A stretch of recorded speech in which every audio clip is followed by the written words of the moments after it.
नमस्कार दोस्तों। Law of one यानी एक का कानून, या कह लीजिए एक का ज्ञान, या कह लीजिए एक के तरीके, यह उसका 12वां सत्र है जो कि जनवरी 28 1981 को रिकॉर्ड किया गया था। दोहराया जाता है कि इस किताब द्वारा दी गई सभी सूचनाएं और जानकारियां आप जान भी सकते हैं, मान भी सकते हैं, नज़रअंदाज भी कर सकते हैं और सिरे से खारिज भी कर सकते हैं, क्योंकि यह आपकी फ्री विल है जो कि अनंत रचयिता द्वारा आपको दी गई है। दोस्तों, एक बार और बोली जाती है कि ये पूरा मटेरियल जो लॉ ऑफ वन का है ये सबके लिए फ्री है। तो यदि कोई व्यक्ति इसका निजी स्वार्थ के लिए इस्तेमाल करता है तो वो उसकी व्यक्तिगत जिम्मेदारी होगी। तो खैर, हम आगे चलते हैं। तो जैसा कि राह हमेशा कहते हैं, हम तुम्हारा स्वागत अनंत रचयिता के प्रेम और रोशनी में करते हैं। अब हम बात करने के लिए तैयार हैं। तो पहला सवाल डॉन करते हैं। मुझे आज दोपहर हेनरी पुहारिक का फ़ोन आया था। अगले महीने वो यहाँ आ रहे हैं। मैं पूछना चाहता हूँ कि क्या यह संभव है कि वे भी हमारे साथ जुड़ सकते हैं और प्रश्न पूछ सकते हैं। माइकल डी ओब्रानोविक, जिन्हें जॉर्ज हंट विलियमसन के नाम से भी जाना जाता है, वह भी आजकल यहीं हैं। क्या यह सही होगा यदि वे भी हमारे साथ इस ग्रुप में आ जाएं? तो दोस्तों, पहले ये जानना ज़रूरी है हेनरी पुहारिक और जॉर्ज हंट विलियमसन कौन है। दोस्तों, ये हेनरी पुहारिक भी और जॉर्ज हंट विलियमसन भी, ये दोनों के दोनों व्यक्ति अपने यूएफओ की रिसर्च के अंदर पहले काफ़ी रिसर्च की है इन लोगों ने, और इनकी भी काफ़ी रोचक किताबें हैं। एक जो हेनरी पुहारिक की किताब है उसका नाम है यूरी, URI। और जॉर्ज हंट विलियमसन की दो किताबें हैं जो कि काफ़ी पॉपुलर हुई थी, काफ़ी मतलब लोगों ने ली पढ़ी भी थी। उसका नाम था द सॉसर्स स्पीक और the other tongues and flashes. तो हम आपको इसको हिंदी में टाइप करके बता देते हैं कि इनके नाम क्या हैं। तो दोस्तों, यह नाम है उन किताबों के। पहली वाली है यूरी, आंड्रिया पुहारिक की, और दूसरी है other tongues and flashes, George Hunt Williamson की, और एक और है इनकी the saucers speak, George Hunt Williamson. इसके अलावा भी इन्होंने काफ़ी काफ़ी किताबें रिलीज़ की थी, परंतु यह काफ़ी रोचक किताबें, यदि आपकी इच्छा हो तो आप देख सकते हैं, ये आपकी फ्री विल है। तो खैर, इसके जवाब में रा कहते हैं, यह दोनों व्यक्ति वर्तमान में अभ्यस्त अट्यून्ड नहीं हैं। उन्होंने अपने आप पर काम नहीं किया है, जिससे कि वह जागरूक नहीं है। इसका कारण है समय की कमी, जिससे आप व्यस्तता कहते हैं। हम विनती करते हैं, यदि वह थोड़ा समय चिंतन के लिए निकालें, अपने पे काम करें, तो आप यह प्रश्न दोबारा पूछ सकते हैं। मतलब अट्यून्ड का मतलब यहाँ पे, अभ्यस्त का मतलब दोस्तों यहाँ पर है कि उन्होंने मेडिटेशन करके अपने ऊपर काम नहीं किया है, तो वो एक एक सिंगल दिशा में नहीं सो सकते हैं। और दूसरा उन्होंने कहा चिंतन, कंटेम्पलेशन होता है सही गलत, सही गलत को, सही गलत तो खैर कुछ भी नहीं है, लेकिन वही ध्यान अवस्था में बैठकर अपने ऊपर काम करना। तो खैर, आगे रा कहते हैं, आपका यह समूह कार्ला की कंपनता के लिए संतुलित है। इसका पहला कारण है कि आप कार्ला से रोजमर्रा जीवन में मिलते रहते हैं। दूसरा कारण है कि आप तीनों मिलकर साथ में ध्यान अवस्था में भी जाते हैं, मतलब ध्यान भी करते हैं। तीसरा कारण है कि आप तीनों अकेले में भी ध्यान तथा चिंतन करते हैं। इस कारण से आपका समूह काफ़ी प्रभावी है। तो दोस्तों, इसके लिए ध्यान अवस्था में जाना काफ़ी ज़रूरी होता है। अपने ऊपर काम नहीं किया तो फिर कोई फ़ायदा नहीं है। तो खैर, अगला सवाल डॉन करते हैं। हम पिछले सत्र को जारी रखते हैं। आपने पहले बताया था कि ओरियन के लड़ाके यहाँ पर रथ से आते हैं। क्या आप इस रथ का वर्णन कर सकते हैं? दोस्तों, यहाँ पे जो रथ बोला जा रहा है वो स्पेस क्राफ्ट को ही बोला जा रहा है, जिनको हम लोग यूएफओ बोलते हैं, क्योंकि रा ने पहले ही बोल दिया था कि जिनको तुम यूएफओ बोलते हो, तो हम तो यूएफओज में आते हैं। तो उन्होंने यहाँ पर क्या है, रथ का इस्तेमाल यूज़ किया है, क्योंकि वह जानते हैं कि हमारे मतलब धर्मों में भी जैसे हम लोगों को बताया गया, हम लोगों को जैसे बताया गया, हम अगर रामायण की बात करें, हम महाभारत की बात करें, तो रथों की बात होती थी, है ना।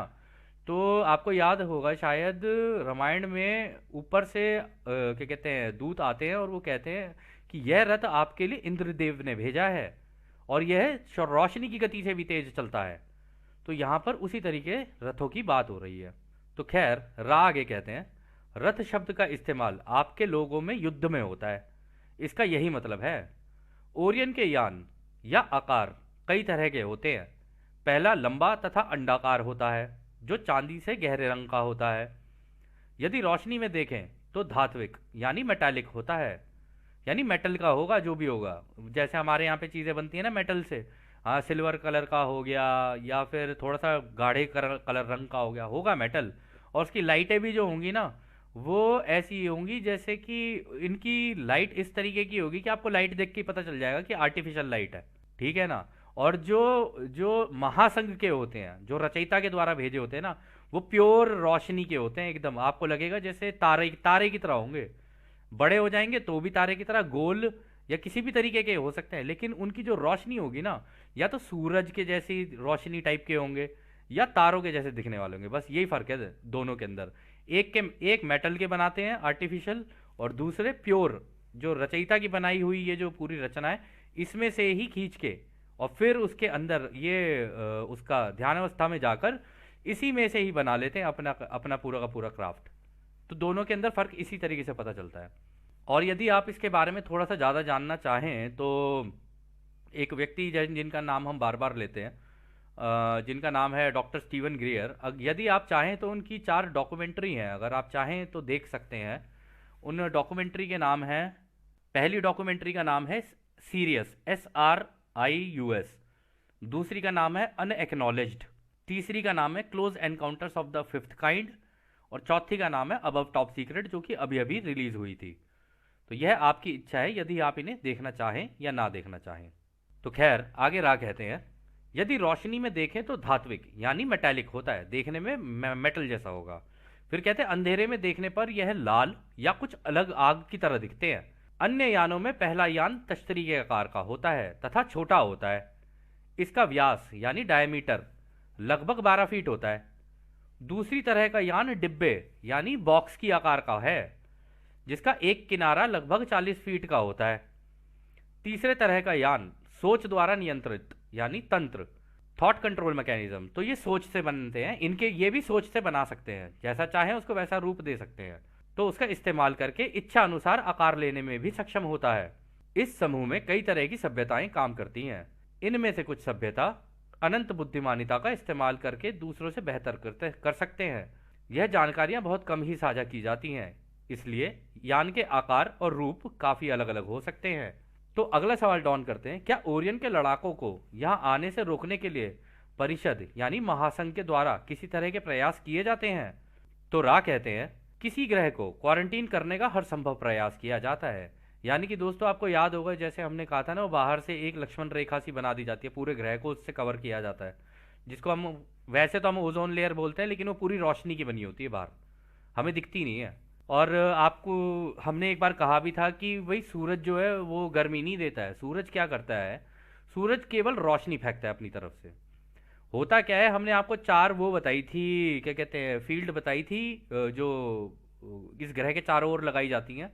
वो है static magnetic field, electrostatic field, electromagnetic wave और रेजोनेटिंग इलेक्ट्रोमैग्नेटिक फील्ड। तो जब भी सूरज की रोशनी इस पे पड़ती है ना, तो उनके अंदर के जो कण कण होते हैं ना, वो आपस में घिसने लग जाते हैं।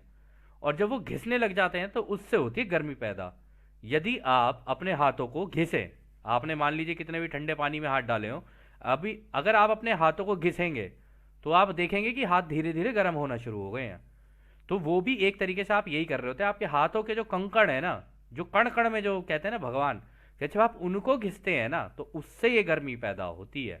तो खैर आगे रहा कहते हैं कि हालांकि संरक्षकों यानी गार्जियंस के समूहों के द्वारा किसी भी स्तर पर गश्त लगाया जाए या कोई भी तरीका अपनाया जाए, तब भी वो सभी को क्वारंटीन भेजने से नहीं रोक सकते।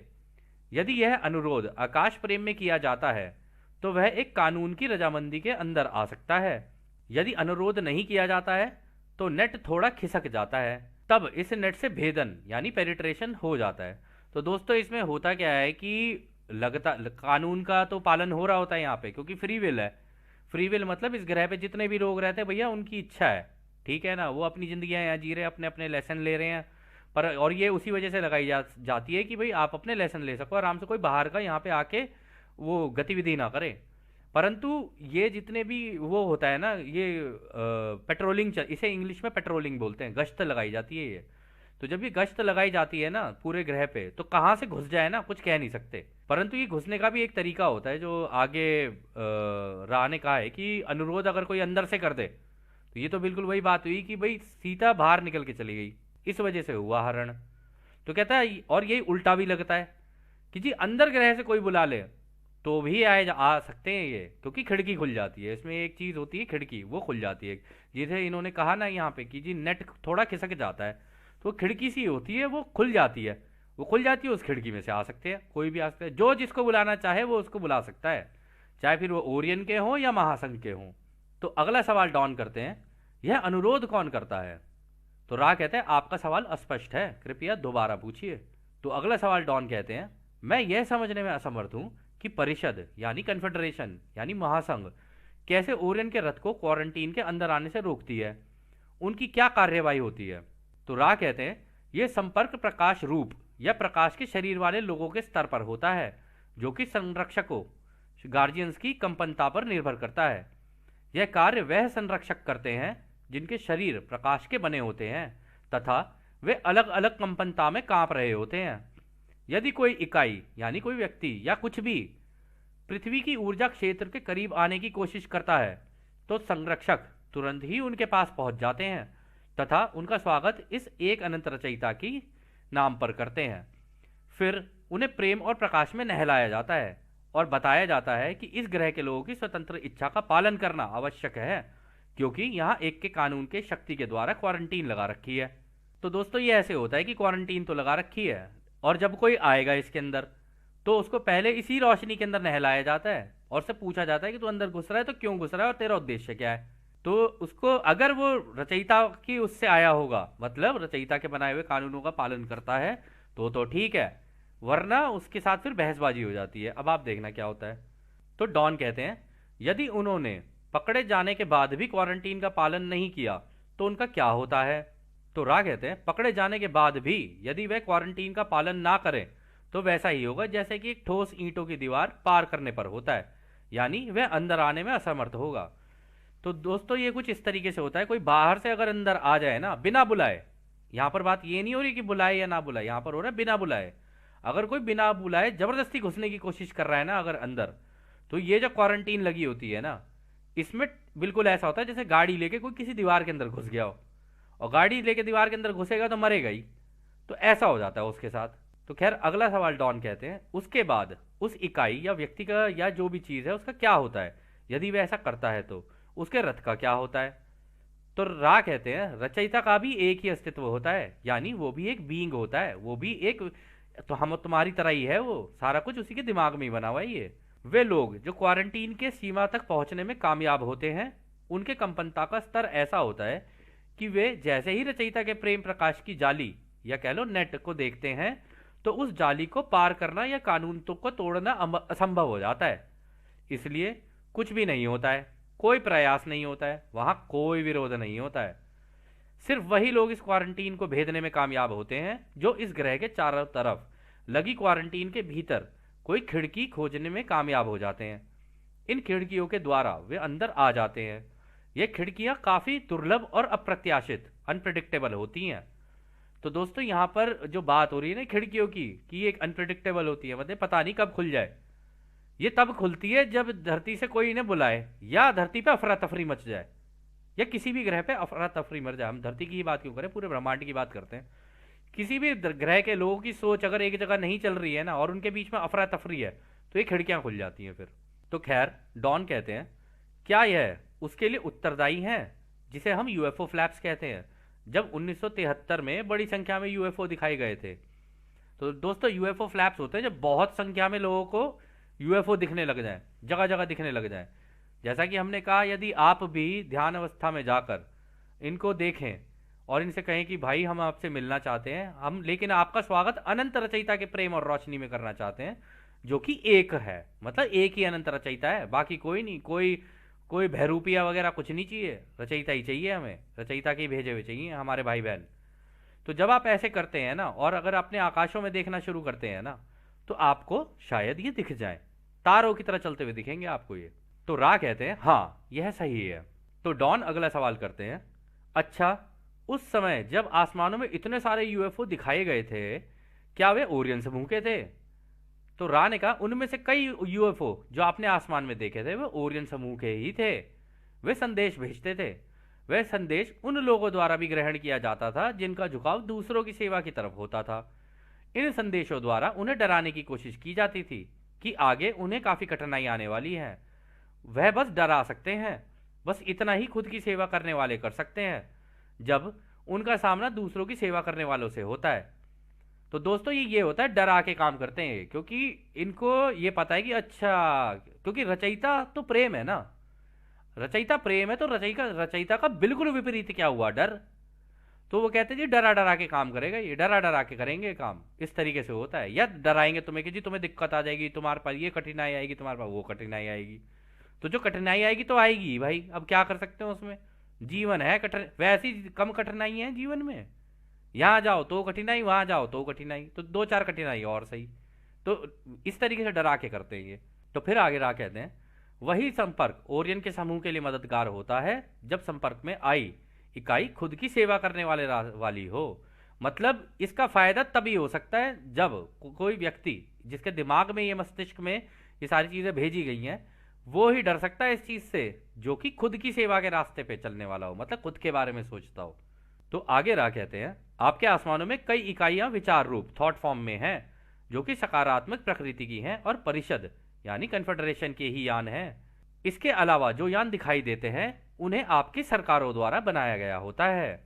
तो दोस्तों ये यहाँ पे जो कहानी हो रही है ना, कोई भी व्यक्ति कंफ्यूज हो जाए देख के कि भाई ये किसके हैं, हमारे वालों के हैं या ओरियन समूह के हैं या ये महासंघ के हैं, कोई नहीं बता सकता।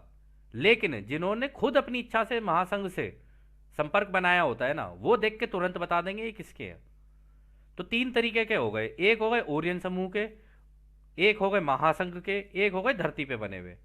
तो यदि आपको ये ज़्यादा जानना है, इसका बेहतर तरीका ये रहेगा कि आप स्टीवन ग्रियर जी की अगर वो देखना चाहें तो देख सकते हैं।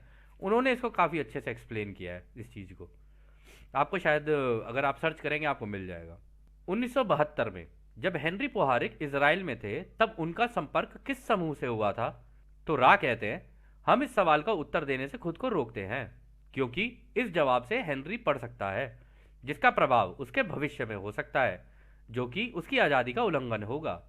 यह जरूरी है कि वह इस सवाल का जवाब अपने दिल से ही पूछे और स्वयं निर्णय ले। तो दोस्तों कि कोई भी आपको कहे ना फ्यूचर में जी ऐसा है वैसा है, तो इसमें भी आज़ादी का उल्लंघन होता है। तो अगला सवाल डॉन करते हैं, क्या यह जवाब वहां भी लागू होगा जब 1962 में जिस समूह में मैं भी था उसका संपर्क किससे हुआ था? तो रा कहते हैं, इस सवाल का जवाब दिया जा सकता है, आपके समूह का संपर्क कन्फेडरेशन से यानी महासंघ से ही हुआ था।